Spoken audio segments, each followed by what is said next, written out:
Hey everyone, and welcome back. We're diving into Saudi Arabia's anti-corruption efforts today. And wow, do we have a case for you. Yeah, this one is really something. It's got international intrigue. Okay, so we've got reports coming in from all over, Saudi and international sources too, about this guy, Abdullah bin Awad Ayed al-Harithi. He was extradited back to Saudi Arabia. And get this from Russia. Yeah, so that's what we're going to unpack today. It looks like, from what we're seeing, that this is part of a much bigger strategy from Saudi Arabia to really tackle corruption. Oh, absolutely. Yeah. I mean, this isn't just some random event. This is them signaling that they're serious about this. So going through the sources, we see that al-Harithi is being charged with financial and administrative corruption. I mean, I don't know about you, but that sounds a little vague to me. But the fact that they went through all this to get him back... It definitely tells you it's not nothing right. Exactly. This is a big deal to them. And, it sends a strong message, not just to people inside Saudi Arabia, but globally, that they're committed to cracking down on corruption no matter where it leads. And here's where it gets even more interesting. They didn't do this alone. You're talking about Russia. Yeah, they worked directly with Russia's prosecutor general's office to get this done. That's right. And that's huge. This level of international cooperation on something like this, it's not something you see every day. It signals this shift towards recognizing that fighting corruption effectively really requires countries to work together. So it's like they're all realizing they're in the same boat on this one. Exactly. And in this case, it goes even deeper than just ad hoc collaboration. Saudi Arabia and Russia actually have a formal agreement in place, a memorandum of understanding that's specifically designed to combat cross-border corruption. Like they sat down and said, okay, how do we tackle this together? Wow, so this isn't just a one-off thing. They've actually got a system set up for this. Yeah, and this case is a perfect example of it in action. And get this, all of this went down just today, November 29th, 2024. So we're talking breaking news here. It really shows you how committed they are. This is happening right now. And it also points to the fact that there's this whole global network dedicated to fighting corruption that's constantly growing and evolving. Organizations like the Global Network Initiative and Interpol, they're all playing a role in this too. Okay, hold on. Before we go too far down that road, and I definitely want to talk more about the Global Network Initiative, I want to touch on what the Saudi government's actually saying about all of this. Because one of the sources, it actually quotes them directly, saying that they're going to keep going after anyone involved in corruption, doesn't matter where they are, and they're going to get those funds back into the state treasury. Right, so this is a clear message to anyone who might be thinking about engaging in corruption, past, present, or future. Yeah. You will be pursued.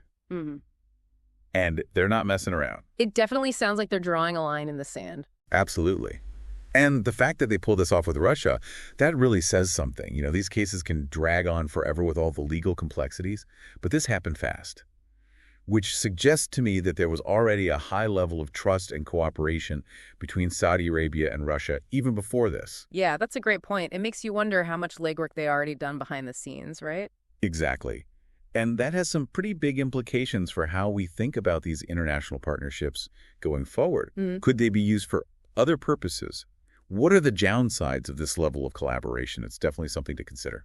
Okay, so we've got this high-profile case, we've got international agreements, and a pretty strong statement from the Saudi government. But where does an organization like the Global Network Initiative or GNI fit into all of this? They seem a little removed from, chasing down corrupt individuals. They might seem that way on the surface, but what they do is actually really crucial to creating a less hospitable environment for corruption. Less hospitable? What do you mean? Think about it this way. If you're trying to hide something shady, you don't want people watching, right? You don't want open discussion. You want to keep everything hush-hush. So they're fighting corruption by making it harder for shady dealings to happen in secret. Exactly. The GNI focuses on protecting freedom of expression and privacy online. Which, you might think, what's that got to do with corruption? But those things, they actually help to make a society more open and transparent. And when you have that openness, it's a lot harder for corruption to take root. Oh, wow, I see what you mean. It's not just about going after individuals. It's about changing the system itself to make corruption less likely. Precisely. And that actually brings us back to al-Harithi and the specifics of this case. Okay, you're right. We know he's accused of financial and administrative corruption, but what does that actually mean in practice? What did he actually do? Well, you're right. The sources we have are kind of vague on that. They don't give us a lot of details, and that's pretty typical in these kinds of cases. Is that to protect the investigation? Maybe. Probably. They don't want to reveal too much and risk jeopardizing the case. But even without specifics, we can still analyze what those terms, financial and administrative, tell us about the nature of the allegations. Okay, let's put on our detective hats. What are we thinking? Embezzlement, bribery. What else? It's likely something along those lines. Financial corruption usually implies the misuse or theft of public funds, and the administrative part could suggest abuse of power within, say, a government department or agency. So potentially some pretty serious breaches of public trust here. Oh, absolutely. And the fact that Saudi Arabia went to the lengths of seeking extradition from Russia, it really underscores how seriously they're taking these allegations. It's like they're sending a message to everyone. We're not messing around. Exactly. They're showing that they're willing to go after these cases no matter who's involved or where they might have fled to. It seems like they're trying to send a message both internally and to the rest of the world that they're really serious about tackling corruption. But beyond this one case, how does this fit into their broader strategy? What else are they doing within their own borders? Well, one of the biggest moves they've made in recent years is establishing the National Anti-Corruption Commission. It's known as NAZAHA. NAZAHA. Yeah. And this commission has some pretty wide-ranging powers to investigate and prosecute corruption cases. They've been very active, going after some pretty high-profile individuals and entities. So they're not just going after the small fry, they're going for the big fish. Exactly. And it's not just about punishment either. They're also focused on preventing corruption from happening in the first place by strengthening financial transparency and making sure everyone's accountable. So it's a two-pronged approach: punish those who are guilty, but also create a system where it's harder for corruption to happen in the first place. Right. They're trying to create a culture of integrity and ethical conduct across all levels of society. That's a big goal. I imagine that's not easy. I mean, have these efforts been effective? Like, have they actually made a difference? It's always tough to measure the exact impact of something like this, but there are some promising signs. For example, we've seen a big increase in the number of corruption cases being investigated and prosecuted since NAZAHA was established. So they're actually putting their money where their mouth is, so to speak. Right. They're not just talking about it, they're actually taking action. Mm-hmm. And we're also seeing that people are more aware of the issue of corruption now and more willing to report it, which is really important. You can't fight corruption if no one's willing to speak up. It sounds like they're making progress, but I'm sure there are still challenges. Oh, of course. Corruption is deeply entrenched in many systems, and it's not going to disappear overnight. One of the biggest challenges they face is ensuring that these anti-corruption bodies, like NASA, are truly independent. You mean making sure they're not influenced by political pressure or outside interests? Exactly. They need to be able to operate freely and impartially, without fear of repercussions. If people don't trust that NAZAHA is actually holding everyone accountable no matter who they are, then the whole system falls apart. That makes sense. What other challenges are they facing? Well, another big one is addressing the underlying social and economic factors that can create an environment where corruption thrives. You mean things like poverty, lack of education, inequality? Exactly. Those factors create a breeding ground for corruption. So, you can focus on punishing individuals all you want, but if you don't address those root causes, it's going to keep happening. Okay, I'm starting to see how this whole fight against corruption needs a more holistic approach. It's not just a legal or political problem, it's a societal one. You got it. And that's what makes this whole conversation so interesting. We started with this one case, this dramatic extradition, and now we're talking about international cooperation, organizations like the GNI, and these broader societal issues. It's all connected. It's definitely been a deep dive so far, and we've only scratched the surface. This Al-Harithi case has really opened up a whole web of interconnected issues. It really has. And it raises some important questions about the future of anti-corruption efforts. Like, what are the potential downsides to this level of international collaboration? How do we make sure that these anti-corruption bodies stay truly independent? These are things we need to keep thinking about as we move forward. All right, I am so ready to keep unpacking all of this, but first, we need to take a quick break. We'll be right back to delve even deeper into the fight against corruption. Stay with us. Welcome back. Ready to untangle that web we started talking about? You bet. And there's one thing I keep thinking about. We talked about Interpol before the break, and I'm a little fuzzy on how they actually play into all of this. They don't exactly have their own agents running around arresting people, right? You're right. They're not like a global police force in that sense. But they're essential for making international police cooperation actually work. Okay, but how? Think of them like the glue that holds it all together. They facilitate communication and information sharing between different countries' law enforcement agencies. So in a case like Al-Harithi's, what would their role be? Well, for example, they have something called red notices, which are basically international wanted posters. Ah, I see. So if a country wants to arrest someone who's fled abroad, they can ask Interpol to issue one of these red notices. Right. And that notice gets sent out to all of Interpol's member countries, which makes it a lot harder for someone to just disappear. It's like putting up a wanted poster on a global scale. Exactly. And while it doesn't automatically guarantee an arrest, it definitely increases the chances of catching them. It puts pressure on the country where the person is hiding. So even though it's not explicitly mentioned in the sources we have, it's safe to assume that Interpol probably played a role in Al-Harithi's extradition. Oh, almost certainly. It's hard to imagine Russia would just hand him over without some kind of formal request and verification, and that's where Interpol comes in. They make sure all the T's are crossed and the I's are dotted. Exactly. They ensure that everything is done by the book, legally and smoothly. It's amazing how intricate this whole fight against corruption is. There's so much more to it than meets the eye. You've got governments, international organizations, these specialized networks. It's like a whole ecosystem. And that complexity, it's a double-edged sword. On the one hand, it makes it harder to tackle because corruption is adaptable. It finds ways around obstacles. But on the other hand, the strategies and collaborations aimed at combating it are also becoming more sophisticated. So it's like an arms race. In a way, yes. And the Al-Harithi case shows that the good guys are upping their game, making it clear that there's no safe haven for corrupt individuals anymore. They can run, but they can't hide. Precisely. But here's the thought, and it's something that's been on my mind. These international partnerships, while they're great for catching corrupt individuals, do you think there's any risk they could be misused? Like, could they be leveraged for political reasons, for example? Ooh, that's a good point. I hadn't thought about that, but it makes sense, right? If you have these powerful tools for international cooperation, couldn't they be used for things beyond just fighting corruption? Exactly. And that's why it's so important, as these partnerships become more powerful, to be vigilant, to make sure they're not being manipulated or used for purposes beyond their intended scope.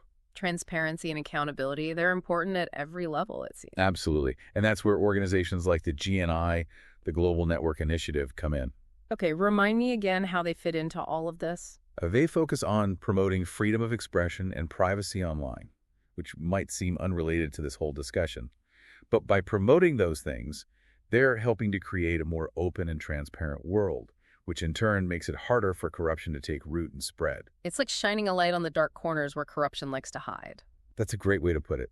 They're fighting corruption by addressing the conditions that allow it to thrive in the first place. Okay, this is all starting to click for me now. So we've talked about international cooperation, we've talked about organizations like the GNI, but I want to circle back to Saudi Arabia's domestic efforts. What else are they doing within their own borders to combat corruption? I know you mentioned Nazaha earlier, but what else is going on? They've actually put a whole bunch of reforms in place in recent years. Beyond establishing Nazaha, they've also strengthened financial transparency within government agencies and put mechanisms in place to hold people accountable. Give me an example. Sure. They've made it mandatory for government officials to declare their assets. So there's less room for hidden wealth and suspicious dealings. And they've set up whistleblowing channels to make it easier for people to report any corruption they come across. So they're making it much harder for people to get away with corruption. Exactly. And they're not just stopping there. They're investing in education and awareness campaigns, too. So they're really trying to shift the culture to make integrity and ethical conduct the norm. That's the goal. And it's a long-term project. It's not going to happen overnight, but they seem committed to the process. It's impressive. But are they actually seeing results? Is it actually making a difference? Well, as we said before, it's tough to measure these things precisely, but there are positive signs, for sure. We've seen a significant increase in corruption cases being investigated and prosecuted. And it seems like people are more aware of the problem and more willing to report it, which is huge. That's encouraging. It sounds like they're on the right track. They are, but it's a constant battle, One of the biggest challenges they face is making sure all these reforms are actually implemented properly and not just existing on paper. Right. So it's not enough to just have laws and regulations in place. You have to actually enforce them consistently. Exactly. And you have to make sure that the bodies responsible for enforcing them, like Nazaha, have the resources and independence they need to do their job effectively. Makes sense. What about those social and economic factors we talked about earlier? Are they making any headway on that front? They're working on it. But as you can imagine, addressing those root causes of corruption is a much slower and more complex process than, say, implementing new laws. Right, those are deep-seated issues. They are. They're investing in things like education and job creation programs, trying to tackle issues like poverty and unemployment, which are often linked to corruption. So it's a long game they're playing. It is. Yeah. It's about building a more equitable and just society, which is ultimately the best way to prevent corruption in the long run. Wow. This has really been an eye-opener. I had no idea how many layers there are to this whole issue of corruption. It's like peeling an onion. The more you look into it, the more you realize how complex and interconnected it is. But it's also encouraging to see the progress being made and all the different approaches being taken around the world. It definitely gives me hope. Me too. And it highlights the fact that there's no one-size-fits-all solution. What works in one country might not work in another. And it's not a quick fix either. It's a long-term fight that requires a lot of effort and commitment from everyone involved. You got it. But it's the fight worth having. Corruption undermines trust. It erodes institutions. It perpetuates inequality. By working together, we can chip away at it and create a more just and equitable world for everyone. You know, what's really striking me is how much this conversation has expanded from where we started. We began with this dramatic story about one individual being extradited, and now we're talking about global cooperation, societal change. It's amazing. It really shows how corruption touches on every aspect of society. It's not just a problem for governments and businesses. It affects all of us. And it sounds like if we want to truly combat it, it requires a change in mindset from everyone. Not just going after the bad guys, but actively building a culture where integrity and ethical conduct are just the way things are done. Absolutely. It's about making corruption not just illegal, but unthinkable. That's the ultimate goal. That's a powerful vision. And it Yeah. makes me think that even small actions on an individual level can contribute to that larger goal. They absolutely can. And that's the message I want to leave our listeners with. Don't underestimate your own power to make a difference. Every little bit counts. Well said. This has been such an insightful conversation. I feel like I have a much deeper understanding of how complex this issue really is and all the different pieces involved. Me too. And I hope it's inspired our listeners to learn more and to get involved in the fight against corruption in whatever way they can. Because it's a fight that affects all of us, and it's one that we can win if we work together. I completely agree. And remember, if you want to keep the conversation going, you can always find us on social media. Let us know what resonated with you, what surprised you, and what actions you're inspired to take after this deep dive. We love hearing from you. Thanks for joining us for this deep dive into the fight against corruption. Until next time, stay curious. All right, so we've covered a lot of ground here talking about all these big players, governments, international organizations. But what about us? What can everyday people actually do to push back against corruption? I mean, it all just feels so big. It's a good question. And you're right, it can feel overwhelming, like what can one person really do? But here's the thing, corruption thrives in silence. When people are afraid to speak up or don't believe anything can change, that's when it really takes hold. So step one is just being aware of the problem. Yes. And talking about it. Exactly. Awareness is huge. But you can go beyond that, too. You can support organizations that are fighting the good fight. Like the GNI, for example. They rely on donations and volunteers to do their work. Right, right. So donating or volunteering, that makes sense. What about stuff we can do in our own lives, though? Like day to day? Well, for one, hold yourself to a high ethical standard. Even if it seems like everyone else is cutting corners or looking the other way, don't participate in bribery, don't engage in shady dealings. Easier said than done sometimes, right? True, but it matters. And if you encounter corruption, report it. Don't just let it slide, whether it's in your workplace, your community, wherever. I guess that takes courage to actually speak up. But I can see how it would make a difference, like a ripple effect. The more people say no to corruption, the harder it is for it to continue. Absolutely. And another thing, don't forget the power of your vote. When election time comes around, do your research. Support candidates who have a solid track record of fighting corruption and promoting good governance. Yeah, voting's important, but sometimes it feels like you're just picking the lesser of two evils. Are there ways to hold our leaders accountable even after they're in office? Absolutely. Stay informed about what's going on in your government. Go to town hall meetings, contact your representatives, let them know where you stand on these issues. Social media can be a powerful tool for holding those in power accountable too. It's interesting how this conversation has evolved. We started out talking about this high-stakes extradition case, and now we're talking about all the different ways individuals can make a difference. It's not just about what's happening on the international stage, it's about what we're doing in our own communities. It's multi-layered for sure.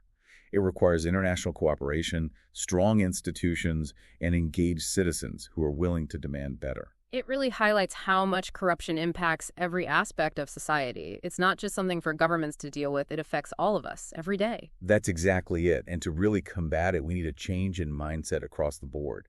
It's not enough to just catch the bad guys. We have to actively build a culture where integrity and ethical conduct are the norm. So it's like a shift in values, almost. Exactly. We need to make corruption not just illegal, but unthinkable. That's the ultimate goal, to create a world where it's just not an option. Wow, that's powerful. And it's encouraging to think that even small actions, like the things we've talked about, can contribute to achieving that. Absolutely. Never underestimate your own power to make a difference. Mhm. Every little bit counts. Yeah. Be the change you want to see. That's what I always say. Well said. This has been such an eye-opening conversation. We've gone from this one dramatic case to a much broader understanding of this whole complex issue of corruption and what we can do about it. I agree. And I hope our listeners are feeling inspired to learn more and to get involved in the fight. It's a fight worth fighting, that's for sure. And we can win it, but only if we work together. I couldn't have said it better myself. Thanks for joining us for this incredible deep dive into the world of anti-corruption efforts. It's been a wild ride, but we've learned a lot along the way. We have. And remember, the conversation doesn't end here. If you want to keep unpacking all of this, head over to our social media and let us know what you're thinking. What surprised you? What resonated with you? What actions are you inspired to take? We love hearing from you. Until next time, stay curious.